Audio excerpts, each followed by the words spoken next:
I'm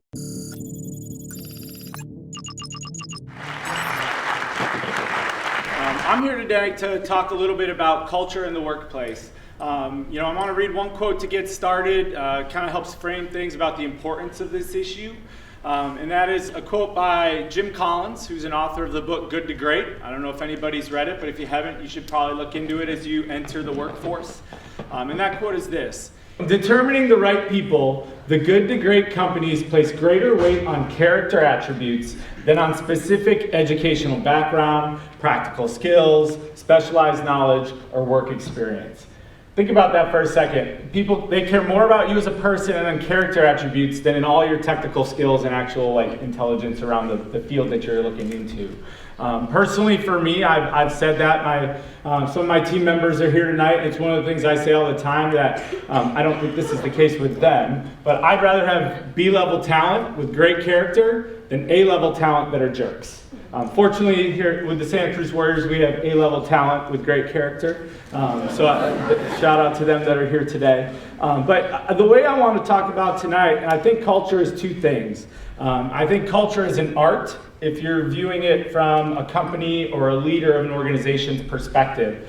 It's carefully crafted by the company, by the organization, and it's not a science. There is no formula for do these things and you're going to have a great, amazing culture automatically.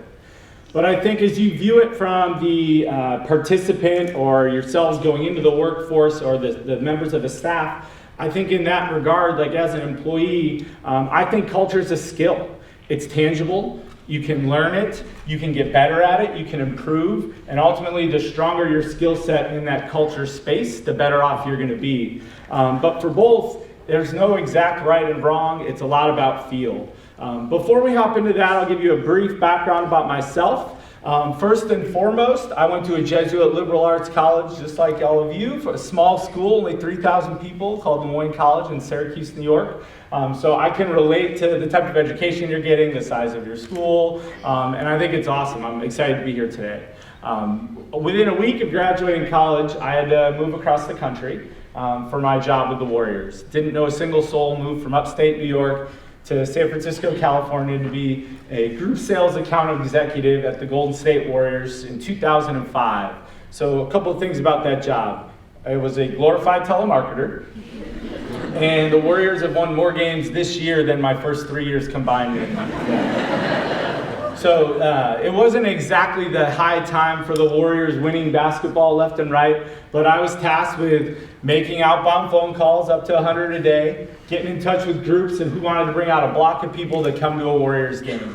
And working for the Warriors for the last 13 years, I would say we've always had amazing fans. That much is clear. So shout out to anybody that's a big Warriors fan. I know Taylor's got me covered. But I think one of the things that allowed me to keep growing, and I started in entry-level ticket sales. I moved into management, into senior-level management on the ticket sales side at Golden State, and then eventually had the opportunity to become the president of the Santa Cruz Warriors, it's been an amazing run. It's been 13 years with one organization.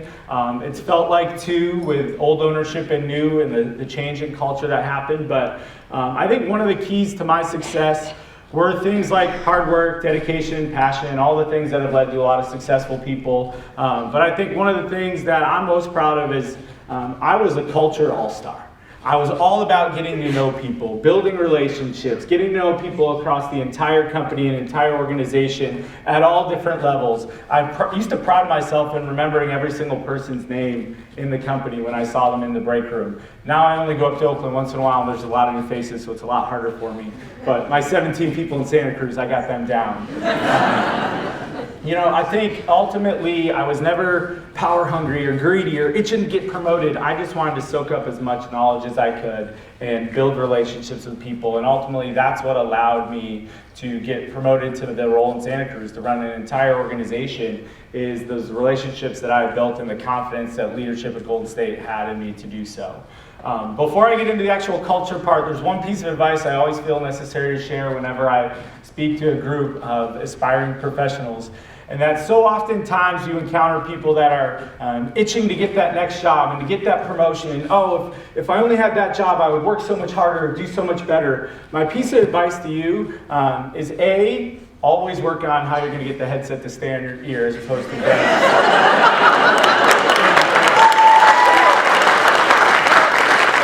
B, and here's where it really kicks in, is you need to act and work as hard as if you already have that job long before that job's ever available. Long before that person leaves that role and there's this new position as a manager open, I'm going to bust my butt and hopefully get that. If you wait till that opportunity is available, you're too late. That decision's already been made. You've already kind of laid the groundwork for who you are. If you're consistently working hard all the time and acting the role of that next step and doing everything it would take to be in that position so that when that opportunity comes available, it's like, oh, no brainer. Taylor's got it. And that's something that I'll get to culture now, but I would definitely keep that in mind. Don't wait till an opportunity is available because it's too late at that time. So what is culture in the workplace? So I'm going to share a quote with you by the founder of Airbnb, Brian Chesky. He said, "Culture is a shared way of doing something with a passion." When people are excited about going to work, when they really have a passion and an energy around what it is they're doing, the business is going to succeed at a higher level. Another definition you can use for culture is that it's the character and personality of your organization. It's what makes your organization unique, and it's the sum of its values, traditions, beliefs, interactions, behaviors, and attitudes. So one thing that a lot of people think about when they hear about culture, and especially in the Silicon Valley, we got beers on draft, we got daily happy hour, we got ping pong tables and cafeterias. Does that mean you have a good culture? I would tell you no. I think relationships are what create culture. And all those things I just mentioned are the vehicles to get there.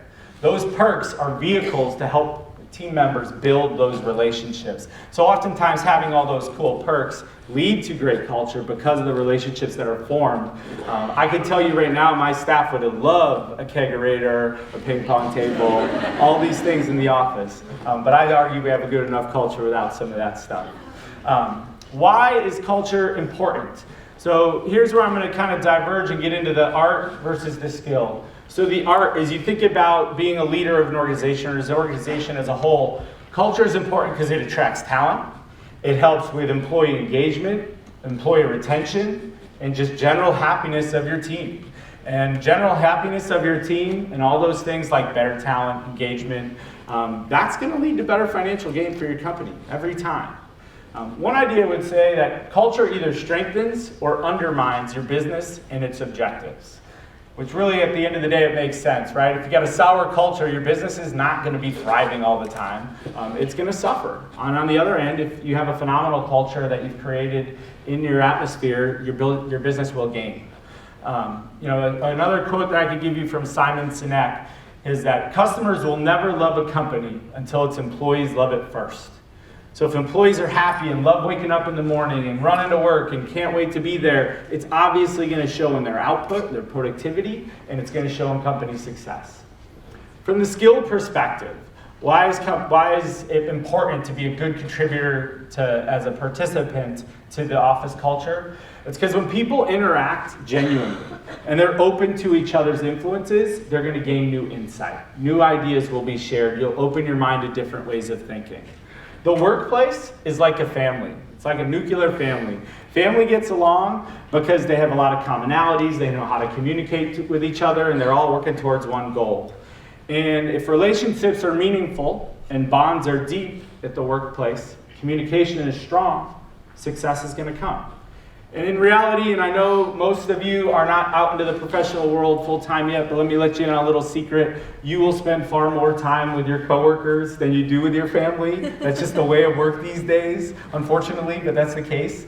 So the role that you play in building that office culture really is something that you should be proud of and lean into. What makes you good at culture? So from the art perspective, I would tell you it's how you talk. It's as a leader, like how do you engage with people? We talk about having team members instead of employees. We talk about having a team instead of a staff. Another quote I will give you is from Harry Truman, former president. And it's amazing what you can accomplish if you do not care who gets the credit. And that is something that will, if you take that with you as a participant in your office place or as a future leader, it could not be more true. You may have heard a few years back that is a Steve Kerr anecdote. I got to bring the Warriors in somehow. It was the 2015 finals, and the Warriors were down, in a series, and there was this big idea of let's bring Andre Iguodala into the starting lineup. He's been a six-man all year long, and that idea came from probably the most junior level on the entire Warriors coaching staff, a gentleman by the name of Nick Uren. Steve Kerr, from day one, the press conference after the game when he was asked, what made you come up with it? I mean, Andre Iguodala's come off the bench for like 90 games at this point. Why would you put him in the starting lineup? Because it worked. Iguodala was a catalyst to sparking the team, eventually went on to win the NBA Finals at MVP, and it was a great decision that Kerr from day one said, it was Nick Uren. He brought it up in practice one day or in a film study, gave us the points of why he thought it made sense, and ultimately Nick now is like walking around the office and everybody's like, hey Nick, great job. It's really true. If that's your mindset, and my team hears me say it all the time, I don't really care where a good idea comes from, share them. Well, we may use some, we may not use others, but at the end of the day, it doesn't have to be the person in charge of marketing that's the only person allowed to come up with a good marketing idea, or a ticket sales person that's running our ticket sales department having to be the only one that knows how to sell tickets. I think it doesn't really matter where ideas come from, and if as a leader that's the mindset you're putting forward, then I think it's going to be good for the culture. Other things leaders can do to craft that art of the culture in their workplace, it's empowerment. It's empowering your managers and your team members to make decisions. It's having their back with those decisions and not undermining kind of the things that they're trying to do. It's giving them the tools to craft the path. And also it is the environment. It is the things like, the beer, the cafeteria, the ping pong. Ultimately, whether you have open or closed doors, are there common spaces? Do you do some employee team building activities from time to time? Those things definitely matter in building the culture of an organization. From a skill perspective, as a participant, how can you be good at culture? I would say there's things like solution-based thinking. How are we going to accomplish this goal versus what are all the reasons that we cannot accomplish this goal? There's a little, Taylor kind of touched on it, and I was ready to throw something at her from off stage for kind of taking some of my talk. She didn't use the exact verbiage, but I would call it, a book I read recently, it talks about an emotional bank account. And when you build a relationship with somebody, with a team member or colleague, as a participant in an organization, you're making deposits. As you're getting to know more about these people, as you're bonding, as you're learning more in depth about them, you're putting deposits into this emotional bank account. Because there's going to come a time when you're going to have to take a withdrawal. There's going to be a tough conversation. There's going to be a debate over an idea. And quite frankly, those things are all healthy in the workplace, provided that you got enough money in the bank account so you don't overdraw when you have to take that withdrawal. The better your relationships, the stronger your relationships with not only your colleagues, but the people that are beneath you and the people that are above you. The better those relationships, the more ability you're going to have the tough conversations from time to time that are healthy in the workplace. Personally, I would also say it's important for a team member to have that emotional bank account with their company as well. Right? Rather than always being like the disgruntled, pessimistic person, be that positive influence around the office. Be that person who's always engaging with other team members and lifting others up when they're down, because that way you're building that bank account. You have a surplus for when days aren't great for you, and it'll be okay, and your leader will pick you up. Another thing I'd say is the skill part of being a participant in your office culture is to be open, be honest, and trust in those relationships with people. I would ask, can you be a positive contributor to your office culture if the culture in the office is really bad, if it's terrible? I would say 100% you can. It's in your hands. It's your decision to be a positive contributor no matter what the office is like. Are you going to be building those relationships? Are you going to be thinking solution first? And how are we going to get to that goal versus, we can't do it because they did this, or I don't have the tools. How are we going to get there no matter what? Talking about what makes you bad at culture, probably the most obvious minute I can talk about. As a leader from an art, if you're authoritative, if you're working in silos, you're non-collaborative, it's my way or the highway. As a skill participant in an office culture, some of the things are obvious. You can be a jerk, you can be rude, unhelpful, pouty all the time. But then there's the subtle stuff too. Maybe you're pessimistic. Maybe you're non-collaborative. Maybe you don't have an open mind to others' ideas. And you kind of just like, nah, I hear you, but no, I think I got this one. I got it covered. Those are all negative contributions to the culture that makes up your office and ultimately will help determine the success of your company. How can you improve at culture? Because I talked about this earlier. This is a tangible skill that you can get better at. From the art perspective as a leader, you can listen. Whether that is directly in conversation and listening to what your people have to say, or reading the tea leaves and kind of seeing interactions, seeing body language, hearing from others how things are going. You can engage and empower your employees. You can facilitate relationship building amongst your employees. You send two people off to lunch that wouldn't normally go to lunch together. They're not going to sit there and be silent for an hour. They're going to talk. They're going to get to know each other, and that's going to be a relationship built. You could also help to foster professional development. Everyone wants to grow. Everyone wants to feel like they're learning more and having the opportunity to advance. And the more you can do as a leader to foster that advancement is going to help out the culture as a whole. From a participant side, the skill of how you can get better at being a positive contributor to office culture, you can be genuine, you can be interested and sincere. Silly as it sounds, you can remember people's names. There's no greater word in the vocabulary that somebody wants to hear than their own name. You can listen. Participants can listen. You can pick up on it when a team of fellow colleagues having a rough day. And you want to pick them up and you go grab them a coffee. Or you just tell them, hey, I appreciate everything you do. You can see the best in someone versus bringing out the worst in them. We have a mantra at Golden State in the Warriors family that's assume positive intent. When something bad happens and you felt like you were wronged, rather than sit there and say like, oh man, that person was really out to get me. I can't believe they did that. Maybe it was a genuine mistake. Maybe they just didn't know what was going to happen or it was an unintended consequence. Assume positive intent. Assume the best in people. And you can share your thoughts and opinions. And not only should, and I encourage everybody to share their thoughts and the opinions in the workplace, but ultimately more important is to be open to the thoughts and opinions of others. Because when you can do that, everybody gets better. Everybody gets new insight. Everybody learns and grows. Let me wrap up in closing with just a few quick thoughts on culture as both an art and a skill. From the art perspective, I would tell you that culture is not just one aspect of your company, it is your company. And if your culture is strong and your people are strong and they love it, you're going to have success as a company. My final quote of the evening, because I know I've had a few, but this comes from a former CEO of IBM, Louis Gerstner, who said, in the end, an organization is nothing more than the collective capacity of its people to create value.